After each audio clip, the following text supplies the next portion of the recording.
ছোলা সিদ্ধ হবে মাত্র 5 মিনিটে। একদিন সিদ্ধ করে ফ্রোজেন করে রাখতে পারবেন। 1 সপ্তাহের মধ্যে আর কোনো ঝামেলা নেই। সেরা স্বাদের ছোলা ভুনা করে নিন, সেই সাথে ছোলা মাখা।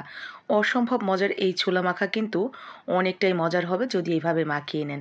তো চলেন 5 মিনিটে কিভাবে ছোলা সিদ্ধ করা হয়ে যাবে সেই টিপসটা শেয়ার করছি। শুধুমাত্র ছোলাটা আগে রাতে ভিজিয়ে রাখতে হবে। সারা রাত ভিজবে, তারপরে দিন সকালবেলা অথবা আপনার যখন সময় হয় তখন সিদ্ধ করে নেবেন।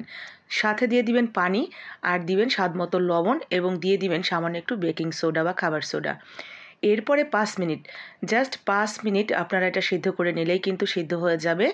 বেকিং সোডা দেওয়ার কারণেই কিন্তু অনেক দ্রুত এটা সিদ্ধ হয়ে যাবে। এরপরে নামিয়ে নিয়ে ঠান্ডা পানি দিয়ে ভালো করে ধুয়ে নিতে হবে। ঠান্ডা পানি দিয়ে ধোয়া হয়ে গেলে মোটামুটি ঠান্ডা হয়ে যাবে।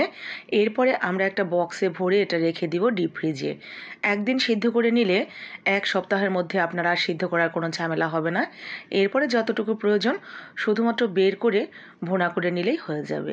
তো আমি এখান থেকে কিছুটা পরিমাণ রেখে দিচ্ছি, বক্সে ভরে নিলাম। এটা এখন ডিপ ফ্রিজে সংরক্ষণ করে নেব।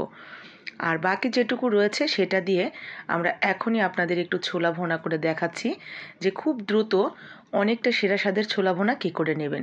তেলের উপরে কিছুটা পরিমাণ আলু দিয়ে দিচ্ছি। আলুটা কিন্তু সামান্য একটু লবণ দিয়ে আমরা ভেজে নেব। একেবারে পুরোপুরি সিদ্ধ হয়ে যাবে, আবার ভাজাও হয়ে যাবে। এই পর্যায়ে অর্ধেকটা আলু তুলে নিচ্ছি, মাখানোর সময় দিয়ে দিব। আর এইখানে মশলার মধ্যে আমি বেসিক মশলা, হলুদের গুঁড়া, মরিচের গুঁড়া, ধনিয়ার গুঁড়া, সাথে লবণ এবং আদা, জিরা, রসুন বাটা দিয়ে পানি দিয়ে গুলিয়ে নিয়েছি। সেই মশলাটা দিয়ে দিয়েছি।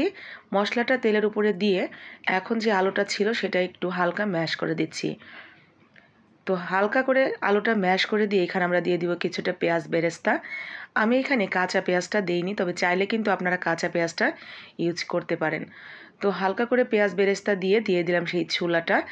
এখন ছোলাটা একটু সামান্য মশলার মধ্যে নাড়াচাড়া করে একটু সামান্য গরম মশলা দিয়ে নামিয়ে নিলেই কিন্তু রেডি হয়ে গেল। খুব সহজে 2 থেকে 3 মিনিটের বেশি লাগবে না এই ছোলা ভুনা করতে।